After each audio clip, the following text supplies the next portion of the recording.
Hello, हाँ जी, नमस्कार। मेरा नाम है संदीप चौहान। आप देख रहे हैं चौहान यूके वाइब्स। तो भाई जो आज की वीडियो है काफ़ी ज़्यादा इंपॉर्टेंट होने वाली है, तो प्लीज़ मेक श्योर इस वाली वीडियो को आप लास्ट तक जरूर देखें। हाँ, तो आप लोगों ने जैसे सही देखा होगा कि मैं फ्री में जो सीबीटी का मटेरियल है न्यूजीलैंड का, वो आप लोगों को देने वाला हूँ। बट इस वीडियो के लास्ट में बताऊंगा कि आप उस मटेरियल को कैसे ले सकते हो ना। उससे पहले हम लोग बात करते हैं सीबीटी के बारे में। जैसे कि आपको पता है, अगर यूके के अंदर भी अगर आपको एज रजिस्टर्ड नर्स काम करना है तो आपको यहाँ पे सीबीटी एग्जाम देना पड़ता है और उसके एग्जाम देना पड़ता है। सेम चीज़ें न्यूजीलैंड भी फॉलो कर रहे हैं। अगर आपको न्यूजीलैंड में भी अगर एज रजिस्टर्ड नर्स काम करना है तो वहाँ पे भी आपको ये दोनों एग्जाम देने पड़ेंगे। आपको सीबीटी एग्जाम भी देना पड़ेगा और साथ में आपको न्यूजीलैंड के लिए ओस्की भी देना पड़ेगा, है ना। तो जैसे कि ये जो चेंजेस आए थे 2023 से आए थे। अब ये चेंजेस लाने का कारण क्या था? क्योंकि जो हमारा इंडियन जो स्टडीज़ है नर्सिंग की और जो फॉरेन कंट्री की जो स्टडीज़ है नर्सिंग की, उसके बीच में एक ब्रिज होता है ना। तो उस ब्रिज को बनाने के लिए इन लोगों ने सीबीटी और ओस्की का जो है वो एग्ज़ाम रखा है, ताकि ये लोग अपनी नॉलेज को टेस्ट कर सकें। मतलब हमारी नॉलेज है उसको टेस्ट कर सकें कि क्या हम लोग इनकी जो सीबीटी है या इनका जो ओस्की है, क्या उसके ऊपर हम लोग खरे उतरते हैं नहीं। तो इसीलिए वाले एग्जाम कंडक्ट किए गए हैं। जो बच्चा इन एग्जाम्स को पास करता है, मतलब उसके पास वो नॉलेज है ताकि वो यूके के अंदर काम कर सके और न्यूजीलैंड के अंदर काम कर सके, है ना। तो उनके पास वो वाली नॉलेज है, इसलिए इन लोगों ने एग्जाम दिए हैं। अगर आप एग्जाम में पास होते हैं तो आपके पास नॉलेज है, अगर आप फेल होते हैं तो आपके पास नॉलेज नहीं है। वहीं ओस्की की बात करूँ तो जो आपके प्रैक्टिकल एग्जामिनेशन की यहाँ पे बात आती है, आपको प्रैक्टिकल एग्जाम देना पड़ता है ना। तो आपकी जो प्रैक्टिस है वो कैसी रही है थ्रू आउट द आपका जो इंडिया में आपने काम किया है। अगर आपको न्यूजीलैंड में या फिर यूके में काम करना है तो आपका ओस्की एग्जामिनेशन से आपको इवेलुएट करते हैं कि आपकी जो प्रैक्टिस है वो कैसी है। बट मैं ये चीज़ यहाँ पे आपको पहले ही बता देता हूँ कि जो न्यूजीलैंड का जो सीबीटी का जो मटेरियल है, जो न्यूजीलैंड की जो स्टडीज़ हैं वो एकदम अलग है, और जो यूके का मटेरियल है सीबीटी का वो एकदम अलग है। तो दोनों एग्जाम एकदम अलग है। तो प्लीज़ मेक श्योर आप लोग इस चीज़ में कंफ्यूज ना हो, है ना। चलिए अब हम लोग बात करते हैं यहाँ पे सीबीटी के बारे में। जो सीबीटी जो एग्जाम है वो काफ़ी इंपॉर्टेंट एग्जाम है, आप सभी को इस चीज़ के बारे में पता होगा। जैसे अगर आप न्यूजीलैंड के अंदर अपना सीबीटी एग्जाम देते हैं तो सीबीटी एग्जाम टोटल मिला के 2 पार्ट में होता है, पार्ट ए और पार्ट बी। इसके अंदर टोटल मिला के जो क्वेश्चंस आते हैं वो आते हैं आपके 120 क्वेश्चंस। अगर आप सीबीटी एग्जाम देते हैं, पार्ट ए और पार्ट बी दोनों को मिला के 120 क्वेश्चंस आते हैं। आपका जो टाइम होता है इसको वो होता है आपका 180 मिनट्स, मतलब आपको 3 घंटे में ये वाला एग्जाम क्लियर करना पड़ता है। अगर आप 3 घंटे से ज़्यादा समय लेते हैं तो वो लोग अलाउड नहीं करते हैं। 3 घंटे के अंदर ही आपको 120 क्वेश्चन हैं वो सोल्व करने पड़ते हैं। बात बताऊं कि क्या ये सोल्व हो जाते हैं नहीं होते हैं, तो काफ़ी ज़्यादा ईजी है। 120 क्वेश्चन अगर आप लोग 180 मिनट से सोल्व करने की बात कर रहे हैं तो काफ़ी ज़्यादा ईजी है, इसको आप लोग आराम से सोल्व कर सकते हैं। अब हम लोग बात करते हैं कि इन क्वेश्चंस को कैसे डिवाइड किया गया है। जो हमारा पार्ट ए और पार्ट बी के अंदर जो टोटल मिला के 120 क्वेश्चंस आते हैं, इसको किस तरीके से डिवाइड किया गया है। जो आपका पार्ट ए है, पार्ट ए के अंदर आपको 12 क्वेश्चंस मिलेंगे जो कि आपको 30 मिनट्स में सोल्व करने हैं। वहीं जो अपना पार्ट बी है, पार्ट बी आपको सोल्व करना है 135 मिनट्स में, और आपको जो क्वेश्चन मिलेंगे वो मिलेंगे 108 क्वेश्चन। तो पार्ट ए के अंदर आपको 12 क्वेश्चन मिलेंगे। वहीं बात करें अगर पार्ट बी की, तो पार्ट बी के अंदर आपको 108 क्वेश्चन मिलेंगे, 108 क्वेश्चन मिलेंगे। अब हम लोग बात करते हैं इसकी फीस के बारे में कि कितनी फीस होगी जो हमारा सीबीटी एग्जाम है न्यूजीलैंड का। उसकी जो टोटल मिला के इसकी फीस होती है वो होती है 140 न्यूजीलैंड डॉलर। जो पार्ट ए होता है उसकी होती है 32 न्यूजीलैंड डॉलर, और जो आपका पार्ट बी होता है उसकी होती है 108 न्यूजीलैंड डॉलर, मतलब 108 न्यूजीलैंड डॉलर। तो टोटल मिला के आपकी जो फीस होगी वो 140 न्यूजीलैंड डॉलर होगी। अब बात करते हैं कि क्वेश्चन किस टाइप के आते हैं। जो आपका पार्ट ए होता है उसके अंदर जो आपके क्वेश्चंस होंगे वो आपके होंगे मेडिसिन सेफ्टी से रिलेटेड, प्लस फ्लूइड सेफ्टी से रिलेटेड, प्लस आपके जो ड्रग कैलकुलेशन है उससे रिलेटेड। वहीं बात करें हम लोग पार्ट बी के बारे में, जो पार्ट बी होता है उसके अंदर जो क्वेश्चंस आते हैं वो हमारे होते हैं प्रोफेशन रिलेटेड, मतलब मेडिकल क्वेश्चंस आते हैं। उसके अंदर जो क्लिनिकली बेस्ड क्वेश्चंस आते हैं, इसके अंदर आप लोगों की टेस्ट की जाती है आपकी प्रोफेशनल रिस्पॉन्सिबिलिटीज। इसके अंदर आपकी टेस्ट की जाती है कि आपका किस तरीके का आईपीआर है, इंटरपर्सनल रिलेशनशिप है आपके पेशेंट के साथ और जो बाकी आपके हेल्थ केयर प्रोवाइडर्स हैं, आपके जो कलीग्स हैं उनके साथ। तो जो लास्ट टॉपिक इसके अंदर कवर होता है वो आता है हमारा नर्सिंग मैनेजमेंट। तो ये सारे क्वेश्चन अगर हम देखें यहाँ पे, तो जितनी भी चीज़ें हैं ये पार्ट ए के अंदर आपको न्यूमरेसी पूछी जाएगी। वहीं पार्ट बी की हम लोग बात करें तो पार्ट बी के अंदर आपका बिहेवियर, आपका आईपीआर, आपकी नर्सिंग मैनेजमेंट ना, ये सारी चीज़ें इसके अंदर देखी जाएंगी। तो क्लिनिकल बेस्ड क्वेश्चन यहाँ पे आपके पार्ट बी के अंदर आते हैं। तो जैसे मैंने आपको बताया इसकी फीस 140 न्यूजीलैंड डॉलर होती है। पार्ट ए में क्या आता है, पार्ट बी में क्या आता है।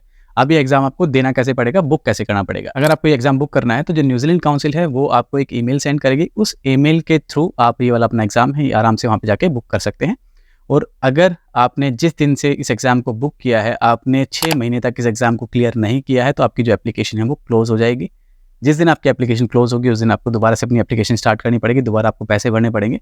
तो आपके पास करेक्ट 6 महीने हैं इस एग्जाम को क्लियर करने के। जिस दिन आपने ये एग्जाम बुक किया है उस दिन से लेके 6 महीने तक आपको ये एग्जाम क्लियर करना पड़ेगा। इसका बेस्ट पार्ट ये है कि अगर मानो आपने अपनी प्रिपरेशन करी, काफ़ी अच्छी प्रिपरेशन करी, बाय एनी चांस अगर आप पार्ट ए में फेल हो जाते हैं या फिर पार्ट बी में फेल हो जाते हैं, मतलब किसी एक पार्ट में फेल होते हैं, तो आपको खाली उसी की फीस दोबारा पे करनी है। उसी जो पार्ट है जिसमें आप फेल हुए, चाहे आप पार्ट ए में फेल हुए चाहे पार्ट बी में फेल हुए, तो खाली वही पार्ट आपको दोबारा एग्जाम देना पड़ेगा। बाकी आपका जो क्लियर पार्ट है उसका एग्जाम आपको दोबारा नहीं देना। जिसमें आप फेल हुए हैं खाली आपको वही पार्ट आपको दोबारा से वहाँ पे रिपीट करना पड़ेगा एग्जाम में। अब बात करते हैं कि कितने अटेम्प्ट्स हमको मिलते हैं इस एग्जाम को क्लियर करने के लिए। इसके अंदर टोटल मिला के हमें 3 अटेम्प्ट मिलते हैं, जो कि 6 महीने में आपको 3 अटेम्प्ट में वाला एग्जाम क्लियर करना पड़ता है।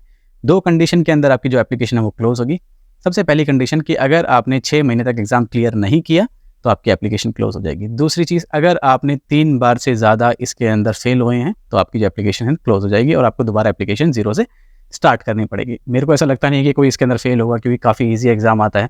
और जो मटेरियल है उसका भी मैं आप लोगों को लिंक प्रोवाइड कर दूंगा।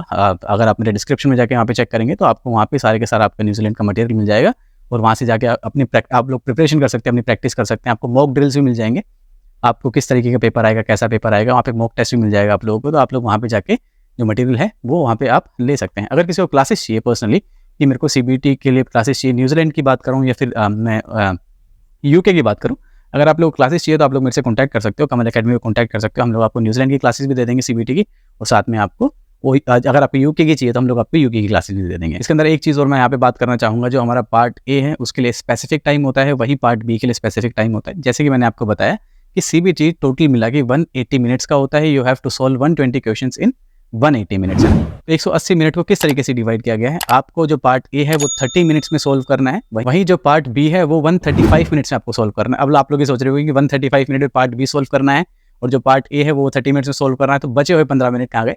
जबकि बचे हुए 15 मिनट है वो आपको कहाँ इन्वेस्ट करने हैं? जो आपका पेपर आएगा उसके इंस्ट्रक्शंस है उसको आपको रीड करना है, जो आपका सिस्टम है उसको आपको चेक करना है, क्योंकि एग्जाम हम स्टार्ट करने से पहले आपको इंस्ट्रक्शंस के बारे में पता होना चाहिए और आपको सिस्टम के बारे में पता होना चाहिए। अभी सबसे मेन सवाल ये आता है, जो बच्चे गणित में कमज़ोर हैं, क्योंकि आप लोगों ने बायो लिया है, मेरे को पता है, तभी आप लोगों ने नर्सिंग करी है, तो जिन किसी की भी मैथमेटिक्स कमज़ोर है तो उसके लिए क्या होगा कि आपको क्या कैलकुलेटर की ज़रूरत पड़ेगी? तो हाँ, आपको कैलकुलेटर की ज़रूरत वहाँ पे पड़ सकती है।